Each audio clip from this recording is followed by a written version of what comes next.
ఇంట్లో గడప దాటే వరకే మన కులమత భేదాలు, గడప దాటాక అందరం భారతీయులు. ఇది అందరూ గుర్తుంచుకోవాలని మనస్ఫూర్తిగా కోరుకున్నాను. అందరికీ నమస్కారం. ముందుగా మీ అందరికీ 77వ గణతంత్ర దినోత్సవ శుభాకాంక్షలు. మన భాషలో చెప్పుకోవాలంటే అందరికీ జెండా పండుగ శుభాకాంక్షలు. మనందరికీ ఆగస్ట్ 15కి, జనవరి 26కి కల్చరల్ యాక్టివిటీస్ కండక్ట్ చేస్తారు కదా స్కూల్స్లో. ఆ తీపి జ్ఞాపకాలు గుర్తు చేసుకోవడానికి అడుగుతున్నాను. 1 నుంచి 10వ తరగతిలోపు మీరు గెలుచుకున్న బహుమతులు ఏ సంవత్సరంలో గెలుచుకున్నారో కింద కామెంట్లో తెలియజేయండి. ఈ రోజుతో మనకి 77 సంవత్సరాలు పూర్తవుతుంది మనం ఫ్రీడమ్ని ప్రకటించుకొని. ఇప్పుడున్న పరిస్థితుల్లో తెల్లోడి నుంచి నల్లోడి చేతిలోకి వెళ్ళింది, కానీ పెద్ద మార్పు ఏమీ లేదు అనిపిస్తుంది. మన రూపాయి విలువ రోజు పడిపోతూనే ఉంది. మన దేశంలో ఎన్నో తప్పులు జరుగుతూనే ఉన్నాయి, కానీ వీటిని మార్చడానికి కూడా మనలోనే మార్పు రావాలి అని కోరుకుంటున్నాను. ప్రేమ, ఆప్యాయతలు, అనుబంధాల విషయంలో మన ఇండియా ఎప్పుడు ముందే ఉంటుంది.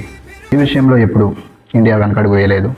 దేశం కోసం త్యాగం చేసిన ఎందరో వీరులు మనకు ఇచ్చిన స్వతంత్రాన్ని దుర్వినియోగం చేసుకుంటున్నాము.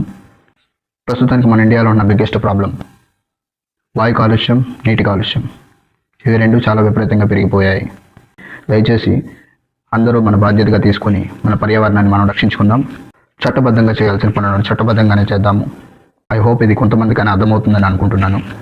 మరొకసారి అందరికీ రిపబ్లిక్ డే శుభాకాంక్షలు. వీడియో నచ్చితే లైక్ చేయండి, కుదిరితే సబ్స్క్రైబ్ చేయండి, వీలైతే కొంతమందికి షేర్ చేయండి. ఇది మన దేశం, మార్చుకోవాల్సిన బాధ్యత మన మీదే ఉంది.